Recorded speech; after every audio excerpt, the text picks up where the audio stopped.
Y bienvenidos a Choque de Opiniones, este espacio para debatir. Les saluda Ione Molinares hoy a nombre de Juan Carlos López. Vamos a conversar sobre un tema que ya va a ser noticia y que ya incluso está generando muchos titulares. Es la sexta cumbre de las Américas que se va a realizar en Cartagena, Colombia, en los próximos días. De hecho, este 9 de abril comienza una serie de eventos en los cuales ya poco a poco se van a ir generando el momento y el impulso para que todos los invitados a la Cumbre de las Américas, los líderes de la región, estén entre viernes y sábado ya comenzando a debatir temas importantes. ¿Cuáles son esos temas y qué otros temas podrían colarse en la agenda? Vamos a hablar de todo eso y más con nuestros invitados. El embajador Lino Gutiérrez, de Gutiérrez Globo, también fue embajador en Argentina y en Nicaragua y profesor actual de la George Washington University. Bienvenido, embajador, gracias por acompañarnos aquí en Choque de Opiniones. Gracias. Y también a Michael Shifter, presidente del Diálogo Interamericano. Gracias a Michael también por acompañarnos aquí en Choque de Opiniones. Recuerden también ustedes nos pueden acompañar a través de las redes sociales. Estamos en facebook.com/CNN Choque y en Twitter estamos en @CNN Choque. Así que con eso comenzamos a hablar de la Cumbre de las Américas, una cumbre en donde pues el gobierno colombiano ha indicado que tiene 5 temas específicos, entre ellos la reducción de la pobreza y la búsqueda de la equidad, la seguridad, acceso a la tecnología en las Américas, también desastres naturales y la integración física de las Américas. ¿Cómo se ve la agenda y hasta dónde se podrán alcanzar algunos de estos acuerdos, Michael? Bueno, yo creo que el gobierno colombiano ha estado trabajando sobre estos temas. Creo que va a haber iniciativas, proyectos. Creo que son temas que básicamente pueden llegar a un acuerdo, puede llegar a un consenso para trabajar conjuntamente. No hay temas ahí que va a generar mucho debate. Todos están a favor de bajar la pobreza y tratar de atender el tema de inseguridad ciudadana, que es un tema preocupante en todos los países. Entonces creo que va a haber ciertas iniciativas donde los países pueden trabajar conjuntamente, pero no va a haber grandes declaraciones o grandes iniciativas, no hay recursos, y creo que va a ser pasos importantes, pero modestos a mi juicio. ¿Cuál es su punto más? Sí, yo estoy de acuerdo, pero creo que potencialmente el problema de las drogas podría ser un tema de contención, porque el presidente de Guatemala y otros han propuesto que se le quite la criminalidad a ciertos crímenes de droga, una posición por la cual no hay consenso en el hemisferio, y eso podría ser el tema que más choques genera. El tema de la legalización de las drogas ha dominado muchos de los artículos de prensa en América Latina. Va a terminar dañando todo el trabajo de programación que ha hecho Colombia para esta cumbre, el tema de la legalización de las drogas. Yo creo que no, yo creo que el presidente de Guatemala, yo entiendo su frustración. El problema de la droga es un problema que ya lleva décadas y no se resuelve.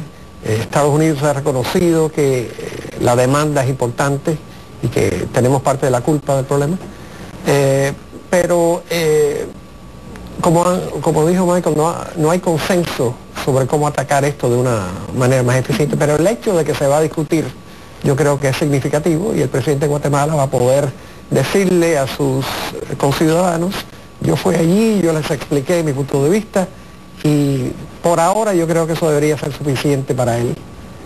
Y en una región tan golpeada precisamente por el problema del narcotráfico y cuando se va mejorando en un sitio, o va bajando la producción y va subiendo la erradicación, aparece en otro lugar, ahora es México, Centroamérica, y cuando se pueda controlar va a pasar a otro lugar. ¿Por qué es tan difícil hablar de temas como la legalización, Michael? Bueno, yo creo que primero no hay muchas experiencias que puede señalar que son ejemplos o modelos que pueden funcionar. Hay algunos que hablan de Portugal y otros países europeos, pero creo que es muy difícil hacer la comparación.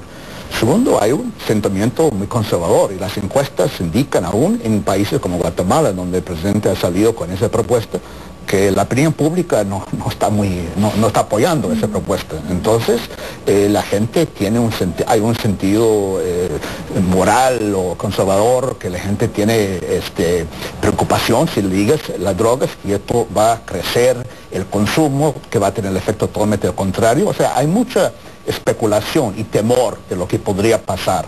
Lo que pasa es que hay también un consenso de lo que está en este momento, como usted dijo, que el efecto globo, que todo eso, que no está funcionando. Y en muchos países tiene un efecto, consecuencia muy, muy terrible. Y hubo una comisión de expresidentes latinoamericanos hace 3 años que salieron con un buen informe sobre el efecto de drogas sobre democracia, Estado de Derecho en América Latina. Entonces sobre esto hay mucha frustración.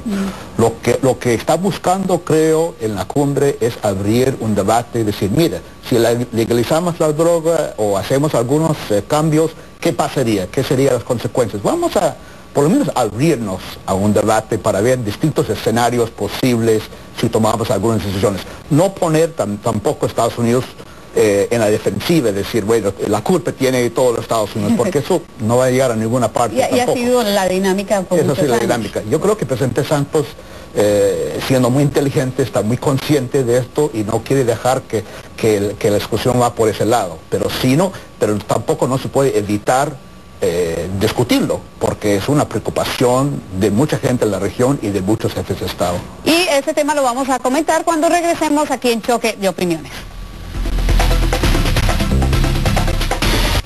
Bienvenidos a Choque de Opiniones una vez más. Estamos hablando de la Cumbre de las Américas. Es el 6º encuentro de los mandatarios de América Latina, en esta ocasión en Cartagena, Colombia, el 14 y 15 de abril. Y de ese tema estamos hablando con nuestros invitados hoy aquí en Choque de Opiniones.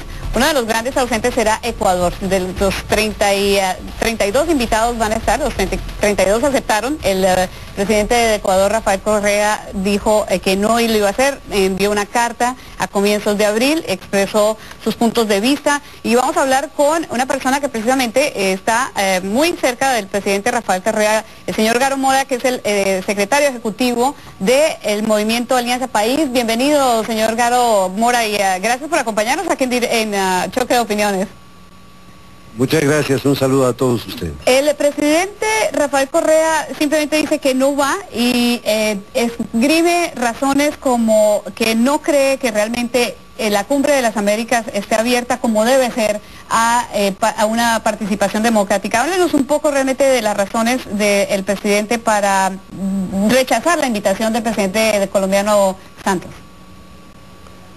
Bueno, primero es una carta muy cordial dirigida por el compañero presidente Correa al señor presidente Santos, advirtiendo que jamás ha sido la idea de Ecuador y de su gobierno crear problemas para el gobierno colombiano y mucho menos para el querido pueblo colombiano. Pero usando una metáfora, el compañero presidente Correa ha planteado, mientras se discuten y se habla de todo en las cumbres, los pueblos siguen en los abismos. Y esa metáfora sirve quizá para ilustrar la naturaleza de las diferencias que hay entre planteamientos retóricos y formales y los verdaderos temas profundos que se requieren analizar en América Latina. Son dos que ha puesto sobre el tapete entre muchos que podrían haber sido también signados. Y se refiere al tema de la recurrente exclusión de Cuba y de, por ejemplo, no topar, ahora que se cumplieron 30 años, el tema relacionado con la colonia todavía, la colonización de las Islas Malvinas. Creo que ahí está una fuente, ha invocado la patria grande, ha invocado, al decir patria grande, los espíritus tutelares de San Martín, de Bolívar, y evidentemente que no se puede seguir haciendo retórica, lo ha dicho ya. En la cumbre de Trinidad y Tobago del 2009 ya se dijo que sería la última vez. Y continuamos teniendo la misma metodología para enfrentar los temas, aislar a Cuba y no hablar de los temas más trascendentes. Se ha hablado de que con la negativa del presidente Correa de asistir a Ecuador, de pronto comienza comienza Ecuador a aislarse precisamente del resto del sistema interamericano. ¿Y cómo lo ven ustedes? Bueno, no creo que sea un proceso de aislamiento, no es que nosotros nos vayamos a aislar. Lo que hemos dicho puntualmente es que las cumbres no deben ser para la fotogenia, no deben ser para la fotografía final, aquella de la mano alzada, sino para discutir los temas más trascendentes. Y si no se lo va a hacer, ¿cuál es el sentido de las mismas? No es un cuestionamiento, en ningún caso al anfitrión, esto tiene que quedar muy claro. Nosotros no nos aislamos, tenemos los pueblos de América Latina junto a nosotros en una voz que alguien tiene que decir. que esto no puede seguir sucediendo, no se puede ignorar los temas más profundos de las relaciones entre los países. ¿Qué punto de vista tiene usted, embajador? Bueno, es una lástima que el presidente Correa no esté. Yo creo que si hay una cumbre que de verdad ha logrado algunas cosas es la Cumbre de las Américas, que no ha sido la photo opportunity, como dicen en inglés, de tomarse una foto e irse, ¿no? Se han discutido temas muy importantes como fortalecer las democracias y las instituciones democráticas. Y bueno, o sea, es una lástima que el presidente Correa no esté, que Ecuador no esté, pero yo creo que estos temas serán discutidos y tienen que ser discutidos en el hemisferio. También se tocó el tema de Cuba en el 2009, en la última Cumbre de las Américas, y no se pudo avanzar mucho, Michael. No, yo creo que obviamente hay barreras y obstáculos para avanzar mucho. Hay barreras en Estados Unidos, hay barreras en Cuba y esto está... Entonces creo que el presidente Santos quiere tener un cumbre productivo donde se puede avanzar y hacer progreso en algunos temas centrales donde sí se puede trabajar conjuntamente. Y por eso ha identificado esos temas. Yo creo que funciona, como él dijo, bien, estos son productos de consenso. El presidente Santos fue a Cuba, habló, explicó a Raúl Castro y las autoridades cubanas la posición de Colombia. Creo que esto fue bien manejado y dijo que después que no hay un consenso de los gobiernos. Entonces, el presidente Correa tiene la decisión de ir conjuntamente con sus otros contrapartes presidentes, o la decisión que tomó es no participar. Eso es su derecho de no participar, pero el consenso de los otros presidentes fue otro. Y yo creo que Colombia consultó con nosotros y esta fue la decisión. Señor Mora, uno de los asuntos también es... a nivel de mandatarios, a nivel digamos ya de los líderes de las Américas, también se deben tomar otros temas importantes, y el no ser parte de estos acuerdos no daña un poco las relaciones con el resto de América Latina. Mire, no lo creo, pero antes me permito, ya que usted nos lo dijo como en el antecedente del programa, cuestionar una posición que se ha expresado hoy, que se ha fortalecido la democracia a través de las cumbres. Y yo me pregunto, por ejemplo, en el caso del golpe de Estado de Honduras, ¿cómo se fortaleció la democracia? Finalmente, ¿a dónde llegamos con aquello? ¿Se fortaleció la democracia? O en otros casos, donde, por ejemplo, representaciones directas que tienen relación con las Américas, como la Organización de Estados Americanos, la CIDH, por ejemplo, reconoció a las 24 horas el golpe de Estado contra el presidente constitucional de Venezuela, comandante Chávez. Reconoció una carta diciendo al ilustrísimo gobierno del señor Carmona. Entonces, si es que esa es la idea de tener el fortalecimiento democrático, a mí me parece que tenemos ópticas completamente diferentes entre los pueblos y las visiones de quienes las expresan. Porque evidentemente hay fracturas a la democracia. Aquí se intentó en el Ecuador el 30 de septiembre del 2010 un golpe de Estado, incluso un magnicidio. Recibimos, sin duda, el apoyo fundamental de los gobiernos de UNASUR en otra instancia, pero habríamos querido, por supuesto, que sea la gran comunidad la que se exprese en torno a este tema. Por lo tanto, no es que tengamos rupturas con ningún gobierno a raíz de esta posición. Lo que es una posición digna y no retórica, es una posición soberana en lo político y de dignidad, sin duda alguna. A ver, el tema de Cuba también es importante ponerlo en contexto, porque después de que se abre la puerta y comienza la discusión de lo que pasó con Honduras, como anotaba precisamente el señor Mora, se abre también la posibilidad para que Cuba regrese a la Organización de Estados Americanos. La Cumbre de las Américas está hecha precisamente con los líderes que hacen parte de la Organización de Estados Americanos. Tendría primero que entrar a ser parte de la OEA antes de poder ser parte de la cumbre, ¿o me equivoco, Marco? Bueno, la Asamblea General en Honduras, justamente en San Pedro Sula, se superó la exclusión de Cuba. Eso fue la decisión que tomaron los miembros de la OEA, pero puso algunas condiciones que tienen que cumplir con algunos requisitos para ser miembros de la OEA. Y abrió la puerta, invitó a Cuba a empezar un proceso. Y Cuba ha dicho que no está interesado. Es que no le interesa. Entonces no había ningún ánimo ni interés por Cuba por ser parte de la OEA. Entonces es muy difícil y hacer los pasos que definió la OEA, los Estados miembros de la OEA, para que vuelva Cuba a la OEA. Entonces yo creo que estamos en una situación donde no hay mucho interés por parte del propio Cuba para hacer lo que han planteado los otros Estados gobiernos. Ahora, el tema de Cuba es un tema importante, claro, y yo creo que es un tema que tiene que ser abordado. Creo que hay muchas diferencias. El régimen cubano nunca ha mostrado el menor interés en establecer cualquier tipo de democracia. El gobierno de Cuba ha estado firmando acuerdos por la última década diciendo sí, estamos de acuerdo en establecer libertad de expresión, partidos políticos, etcétera. Lo hicieron en la cumbre iberoamericana, firmaron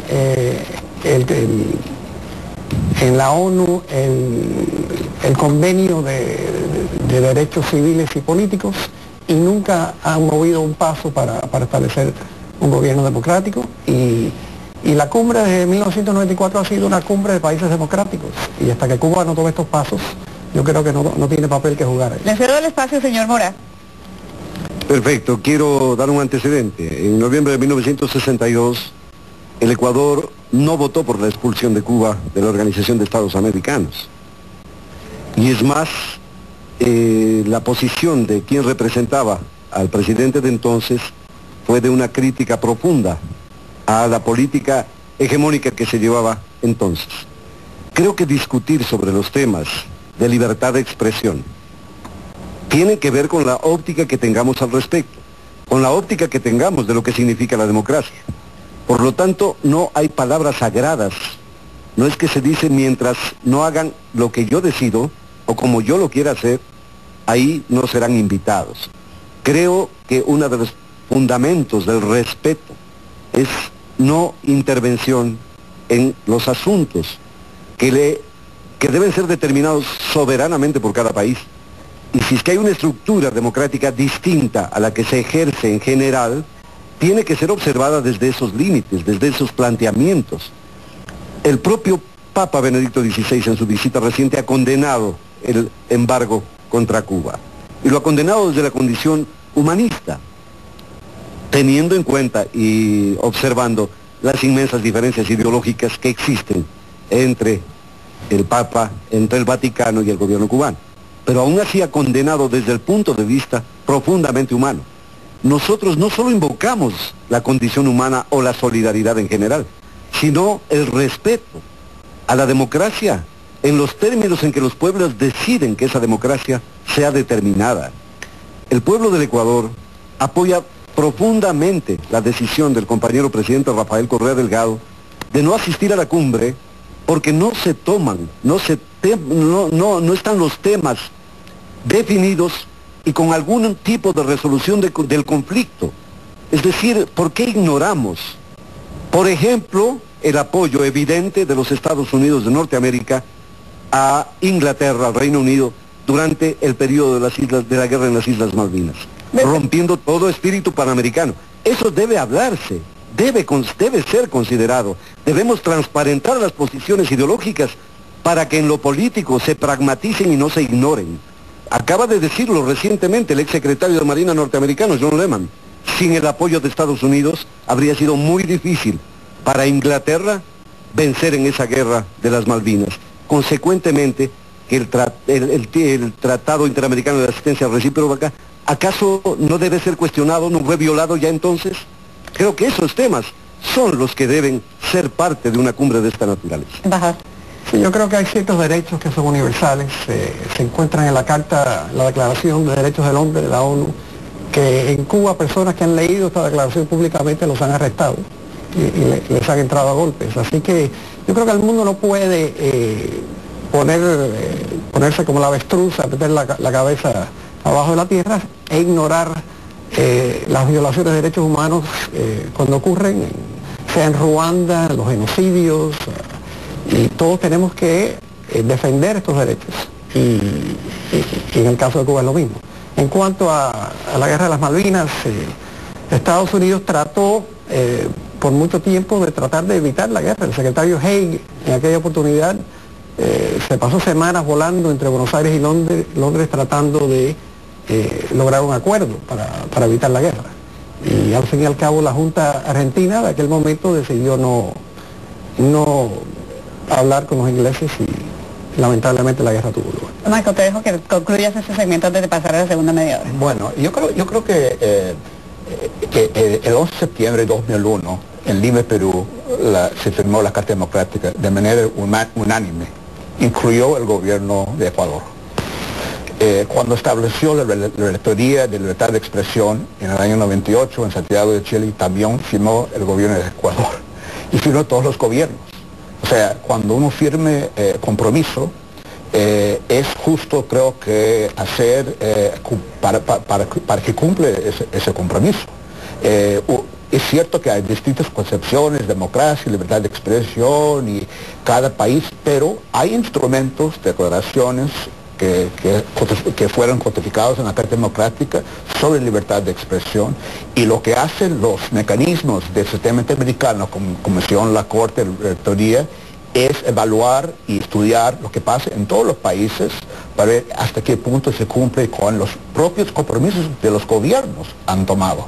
Entonces yo creo que ese es el sistema donde vivimos, y por eso creo que es totalmente defendible hacer ese tipo de trabajo. No solamente defendible, es necesario para proteger la democracia. Es cierto lo que dijo el señor Mora, que hay muchos problemas en la democracia, hay muchas situaciones muy preocupantes, pero hay un marco. Este hemisferio, las Américas, tiene un marco que ha sido ratificado por todos los gobiernos, incluyendo Ecuador, y hay que hacer cumplir. Y solamente sobre el tema de Malvinas, es interesante que tengo entendido que la presidenta Fernández de Kirchner va a participar en la cumbre, va a tener derecho de expresarse, de compartir su visión, su punto de vista libremente. Entonces yo creo que si ella va por ese tema, yo creo que no veo por qué no hay otros mandatarios que no vayan por el mismo tema. Bueno, vamos a seguir con esta conversación la próxima media hora, y los invitamos también a que, bueno, compartir con ustedes algunas de las respuestas en las redes sociales,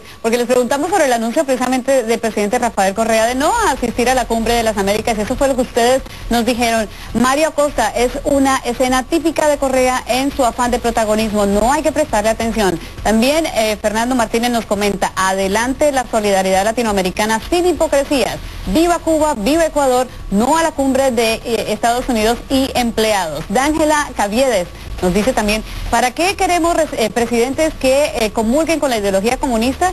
Si es una reunión de países demócratas, no se necesitan llevar dictadores. También nos comenta José Corral: tengo entendido que las razones de Correa, aparte de lo de Cuba, también son de esas cumbres no tratan temas de fondo. En parte es cierto, los pueblos se aburren de ver los gobernantes solo posando para la foto y hablando de temas clichés como libertad de expresión, etcétera. Ahí están sus opiniones, que agradecemos mucho aquí en Choque de Opiniones. Ya regresamos con esta segunda media hora y tenemos mucho más, más invitados y otros temas aquí en Choque de Opiniones. Ya regresamos.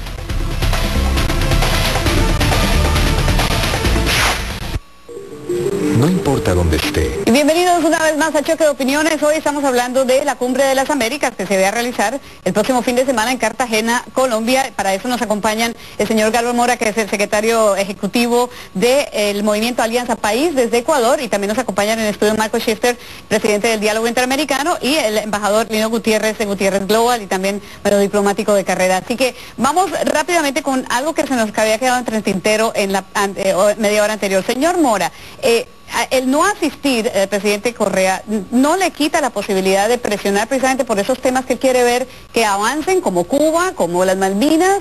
Había Michael dejado algo sobre la mesa, y es precisamente este tipo de foros son donde se necesitan que los líderes hablen y pongan las cartas sobre la mesa.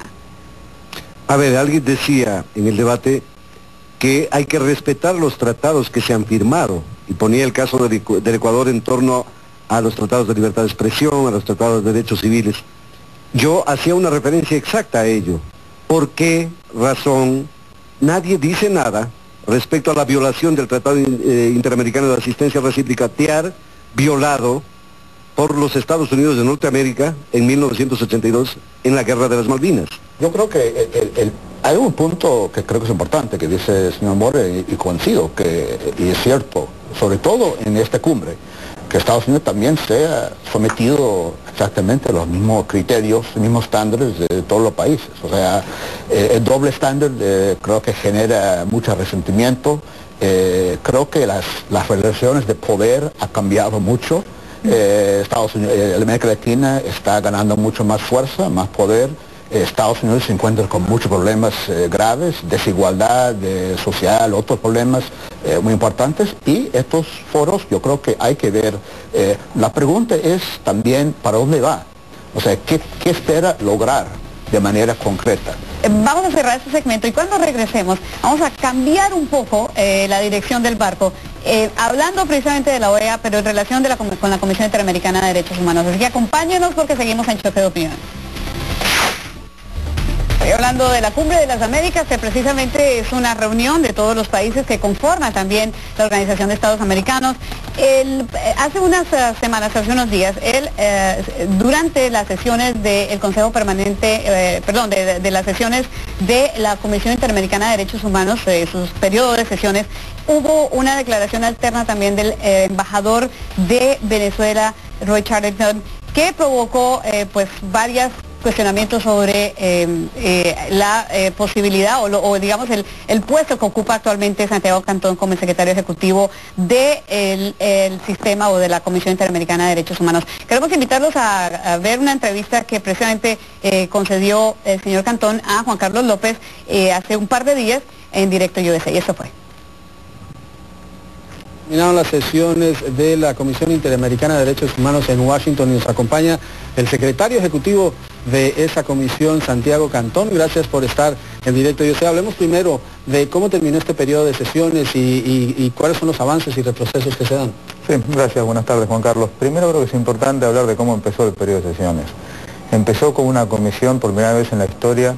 Este es un cambio histórico radical en todo el sistema interamericano de derechos humanos, con 4 mujeres como miembros de la comisión. Una comisión de 7 personas, históricamente eran o todos hombres o había 1 o 2 mujeres. Por primera vez hay 4 mujeres en la comisión y esto demuestra indudablemente una voluntad de los estados que eligieron a 4 mujeres en la Comisión Interamericana de realmente darles a las mujeres la equidad, la igualdad de género que se merecen en la región. Creo que eso es importante. Luego se discutieron muchísimos temas, como sucede en todas estas sesiones, audiencias de trabajo, audiencias temáticas, y hago algunos temas que de alguna manera resaltaron frente a otros. Uno es el de la violencia contra mujeres indígenas en la región, contra mujeres en general, pero contra mujeres indígenas y afrodescendientes en particular.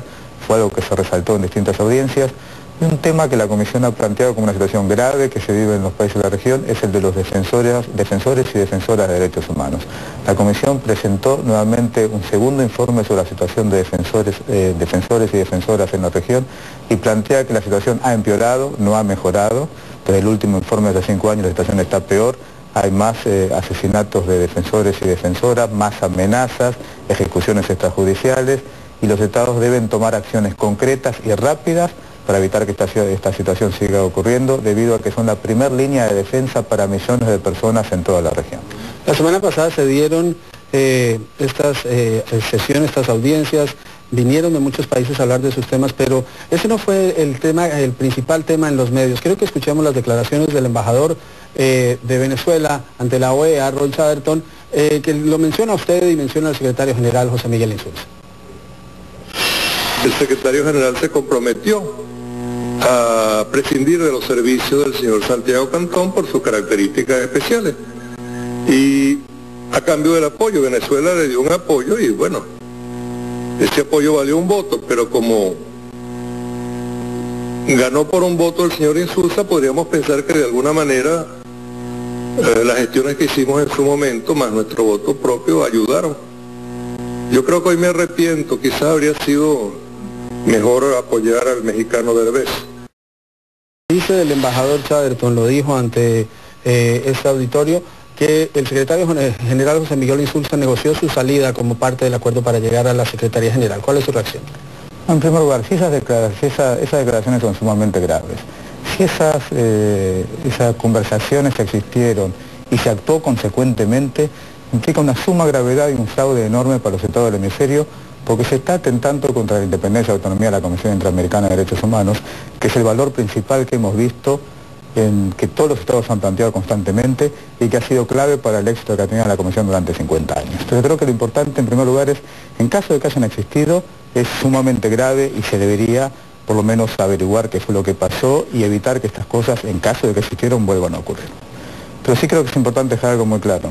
La Comisión Interamericana a lo largo de los últimos 10, 12 años ha ratificado al secretario ejecutivo en todos los periodos de sesiones y le ha renovado el mandato en todos los periodos de sesiones. Y finalmente, hace un año, tú sabes, planteé, por decisión absolutamente personal, que era el momento para hacer otras actividades, para dedicarme a otras tareas, y le planteé a la Comisión que yo renunciado, por una decisión, insisto, completamente personal.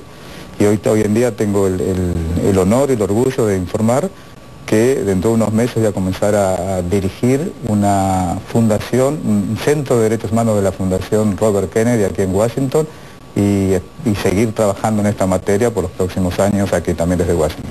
¿Sintió en algún momento, hubo un pedido de José Miguel Insulza para que usted renunciara? ¿Tenía la autoridad del secretario general para retirarlo a usted de su cargo como secretario ejecutivo?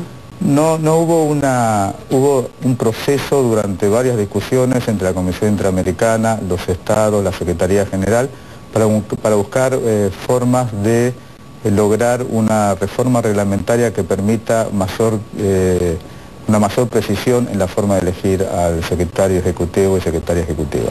En ese sentido, lo que finalmente, nuevamente, al momento de presentar mi renuncia a la Comisión Interamericana, planteo la necesidad de que haya una reforma para darle mayor transparencia a ese proceso de selección del secretario ejecutivo, y por primera vez en el Sistema Interamericano de Derechos Humanos propongo que haya un par de periodos de mandato para el secretario ejecutivo, para que exista un mecanismo que permita a la Comisión encontrar salidas más formales a todos estos procesos que a veces son complicados. En este caso, Venezuela dice que usted reconoció el golpe de Estado, al gobierno del golpe de Estado, y que por eso pedían su salida. Por supuesto que no es cierto. La Comisión Interamericana reiteradamente lo ha explicado, no lo he explicado yo, sino que la misma Comisión Interamericana de Derechos Humanos, en distintos discursos, los distintos presidentes han planteado que se dio exactamente todo lo contrario. La Comisión Interamericana fue la primera institución que planteó su preocupación por el quiebre institucional. La Comisión Interamericana otorgó medidas cautelares inmediatamente de protección a personas seguidoras del presidente Chávez. La Comisión Interamericana fue recibida por el presidente Chávez luego de ese golpe de Estado en su contra y agradeció a la Comisión Interamericana el rol que había tenido en ese momento. Yo creo que esto es importante destacarlo.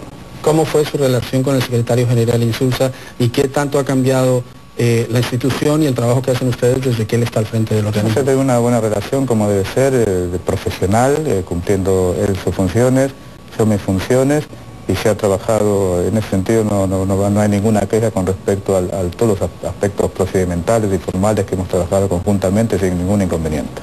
¿Cómo deja la comisión ahora que anuncia ya va a estar en esta fundación en Washington? ¿Cómo queda? ¿Está fortalecida esta polémica? ¿Cómo afecta el trabajo que van a seguir haciendo después de que usted se vaya? Yo creo que la comisión está fortalecida, indudablemente. Creo que uno de los pasos importantes que se ha dado en los últimos años, y esto creo que hay que agradecer a los estados y a la sociedad civil, ha sido el fortalecimiento de la independencia y autonomía de la Comisión Interamericana de Derechos Humanos. Hoy en día un staff profesional de la Comisión Interamericana de Derechos Humanos que es inigualable a nivel regional, a nivel mundial. Existen enormes preocupaciones y problemas que tienen que ser resueltos. Uno de ellos, indudablemente, es el presupuesto de la Comisión Interamericana de Derechos Humanos, que ahí hay una larga conversación con los estados de la OEA y con la Secretaría General para lograr que tenga un presupuesto que le permita realmente cumplir sus funciones, porque hoy en día es marcadamente insuficiente. En Washington era un secreto a voces las tensiones que había entre el secretario general Insulza y que había con Santiago Cantón como secretario ejecutivo. La presión se ve, ¿esto es un caso exclusivo de Venezuela? ¿Esto es algo normal dentro del proceso en que los gobiernos quieran ejercer presión para, en este caso, por ejemplo, pedir su salida? Tenemos ahora el caso de Ecuador. ¿El ambiente es similar? Las fricciones existen siempre con todos los secretarios ejecutivos por la naturaleza misma de la función y por las características del trabajo de la Comisión Interamericana de Derechos Humanos. Y no ha sido con un país, sino con varios países. Sucedió en la época de Fujimori con el Perú, indudablemente. Apenas yo asumo como relator de libertad de expresión, un país de Guatemala pide al secretario general de aquel entonces, Gaviria, la renuncia al relator de libertad de expresión.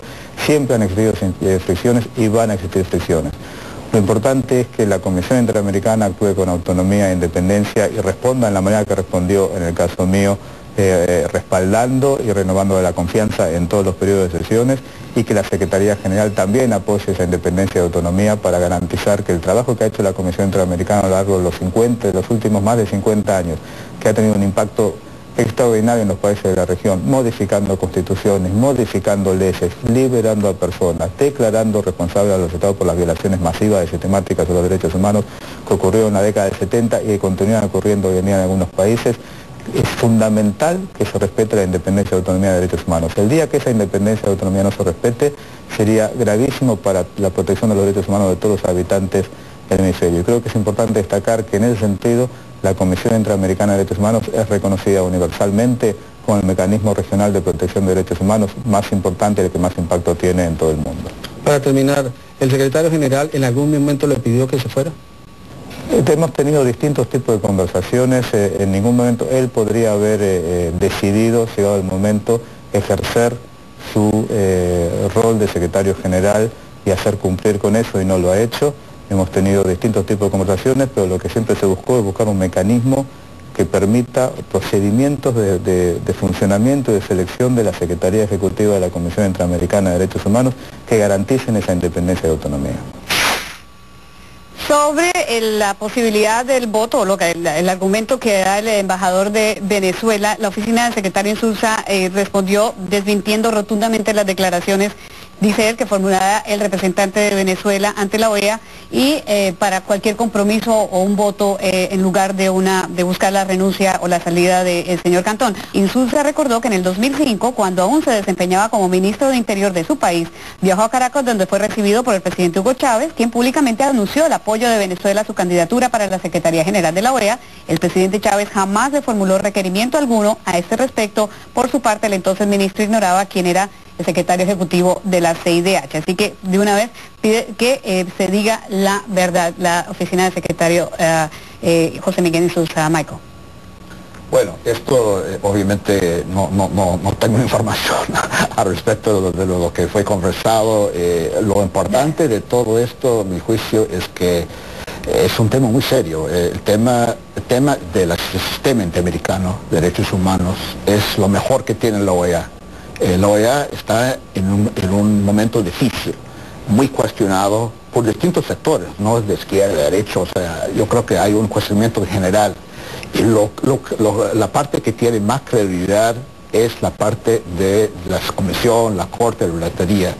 Y es cierto lo que dice Santiago Cantón, que hay profesionales y todo ha avanzado, pero también falta apoyo. Falta apoyo y hay que reafirmar el apoyo de todos los gobiernos que forman parte de la OEA, incluyendo Estados Unidos, pero otros también, que no dan el apoyo suficiente. Pero yo creo que eso es el gran desafío que enfrenta en este momento. Creo que el nivel de apoyo y compromiso al sistema y esos derechos humanos ha debilitado en los últimos años, y es importante reforzarlo. Creo que es muy importante. Uno de los países que más ha criticado de la Comisión Interamericana de Derechos Humanos ha sido, señor Mora, precisamente Ecuador, y ha dicho que la Comisión realmente ha traspasado, y mucho más ahora en el caso de los periodistas y del caso del Universo, que ha traspasado las barreras incluso de lo que la misma Comisión puede hacer, señor Mora. Creo que la Comisión, que tuvo un origen absolutamente distinto, ha cambiado profundamente su estatura moral.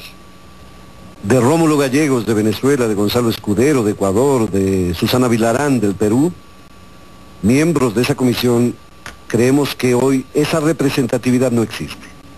Pero más allá de enjuiciar los términos personales, yo quisiera decir sobre el señor Cantón, que se contradice profundamente en su expresión pública en la entrevista, con la carta que él firma y que dice textualmente: ruego al ilustrado gobierno de su excelencia proporcionar a la CIDH la información que considere pertinente. ¿Sabe quién es su excelencia? Pedro Carmona, golpista, que en abril intentó derrocar al presidente constitucional Hugo Chávez. Consecuentemente, con eso hay ahí un sesgo. No se puede hablar en una Comisión Interamericana de Derechos Humanos de una parcialidad tan grave, más aún si consideramos que los antecedentes de vida hacen a las personas. Y recuérdese, yo aquí no hago denuncias, por supuesto, ni está en mi interés aquello, pero sí una indagación histórica de a quién representamos los seres humanos en nuestra vida. Y el señor Cantón, Santiago Cantón, perteneció durante 4 y más años a la NDI, National Democratic Institute for International Affairs.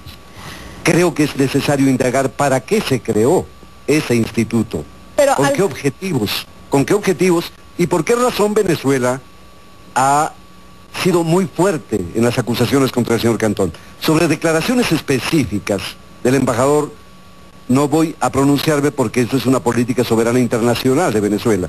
Y quería también, por si acaso exista un sesgo de interpretación, decir que jamás estará en nuestra voluntad y en nuestra palabra hablar en contra del pueblo norteamericano. Nuestra afición permanente y nuestra inmensa admiración por ese pueblo, por el pueblo de Emerson, de Thoreau, el pueblo de William Faulkner, de Ernest Hemingway, no puede tener sino nuestra más intensa admiración. Señor Mora, hay que separar evidentemente de los temas que estamos hablando a nivel político gubernamental, que son los del pueblo norteamericano. Bueno, y aquí vamos a dejarlo así porque ya estamos a punto de entrar en la última parte de Choque de Opiniones, y para que hagamos una conclusión un poco mirando el futuro de lo que puede pasar con la Comisión Interamericana de Derechos Humanos, un brazo importante de la Organización de Estados Americanos. Regresamos con eso en Choque de Opiniones. En los minutos que nos queda, bueno, vamos a hacer una pequeña repaso de lo que puede pasar con la Comisión Interamericana de Derechos Humanos. Se va Santiago Cantón, hay problemas serios de presupuesto, hay constantes quejas de parte de los grupos activistas, donde hay grupos que quieren debilitar y países que quieren debilitar el sistema, o por lo menos lo que hace, el trabajo que hace la Comisión. ¿Qué va a pasar en los próximos meses o en los próximos años, si se puede pensar? Bueno, ojalá que se pueda preservar la independencia de la comisión, porque como dijo Michael, es lo mejor que tiene la OEA, este tipo de organización, y que no se permita que gobiernos puedan presionar a los que dirigen estas valiosas instituciones de la OEA. Muy bien, el señor Mora, lo dejo con un minuto más o menos de conclusión respecto de lo que puede esperar y qué le gustaría ver entonces de la Comisión Interamericana de Derechos Humanos. Objetividad, imparcialidad, justicia, creo que son palabras fundamentales, y en la decisión del compañero presidente Rafael Correa hay una expresión. La libertad, la soberanía y la dignidad no son negociables, ni pueden ser solamente objeto de retóricas, tienen que expresarse de manera coherente y consecuente y leal con el pensamiento y la doctrina ideológica que uno representa, que es el bolivarianismo, por supuesto, en defensa de los intereses de lo que él ha llamado con justicia la patria grande. Cuando Martí decía nuestra América, estaba hablando precisamente de quienes hoy nos reconocemos como parte de esa América que busca un día mejor. Ojalá se pueda incluir incluso a los Estados Unidos de Norteamérica y al Canadá en esa aspiración de vivir con libertad, con dignidad y con justicia. Pero permítame presionarlo rápidamente. ¿Usted considera que la Comisión sí realmente está haciendo un trabajo, o ha hecho anteriormente un trabajo? ¿Se necesita precisamente ese brazo de la OEA? Se necesita todo brazo que defienda los derechos humanos, pero que no defienda los intereses privados por sobre los de la gran colectividad de América Latina. Michael. Bueno, la Comisión tiene defectos como todas organizaciones, pero de repente toma decisiones equivocadas que uno puede criticar, pero eso es distinto de la institución, que cumple un papel fundamental. Y a mi juicio la situación sería mucho peor en todas las Américas sin la Comisión. Este es el ejemplo para otras regiones del mundo. Entonces hay que distinguir entre decisiones que uno puede criticar, discrepar, y el valor y el papel que está jugando la Comisión y la Corte. Es algo, este hemisferio tiene cosas preocupantes, pero es algo positivo que tiene. Entonces hay que buscar la manera de mejorarlo, reformarlo, tal vez, pero siempre respetando su independencia y el papel que está jugando. Y va a hacer una rápida conclusión de lo que se espera para la Cumbre de las Américas exitoso. ¿Se va a terminar opacando? ¿Cómo lo ven rápidamente, embajador? Bueno, yo espero que haya un buen diálogo, es un momento crucial para el hemisferio, para discutir temas muy importantes, y yo creo que el fortalecimiento de la democracia es lo más importante, cómo combatir el fraude electoral que ha ocurrido en algunos países, cómo combatir a gobiernos que atacan a los medios de comunicación y a la libertad de expresión, todo eso, cómo fortalecer la Carta Democrática. Y el hecho que está en Colombia creo que es importante. Colombia está empezando a jugar un papel muy interesante a nivel hemisférico y también eso es algo que hay que mirar, qué tipo de liderazgo va a tener Colombia en el futuro. Quedamos con usted, señor Mora, muchas gracias. Sí. También al mismo tiempo de aquellos gobiernos que supuestamente atacan los medios de comunicación, tener un observatorio público, popular, colectivo, sobre los medios de comunicación que disfrazan su actividad periodística cuando en realidad representan intereses económicos y políticos. Y bueno, nos quedamos con esas consideraciones. Les agradecemos mucho que nos hayan acompañado en esta hora, esperando ver qué nos trae entonces la Cumbre de las Américas. Muchas gracias al embajador Lino Gutiérrez de Gutiérrez Globos y también a Michael Shifter aquí en estudio, presidente del Diálogo Interamericano. Desde Ecuador, el señor Carlos Mora, secretario ejecutivo del Movimiento Alianza País, es el partido que lidera precisamente el presidente Rafael Correa. Muchas gracias a los tres por acompañarnos aquí en Choque de Opiniones. Recuerden que las citas son todos los domingos a las 8 de la noche, hora del este de los Estados Unidos. Aquí nos encontramos una vez más. Se despide Ione Molinares, hoy por Juan Carlos López, y nos vemos en un próximo Choque de Opiniones. Adiós.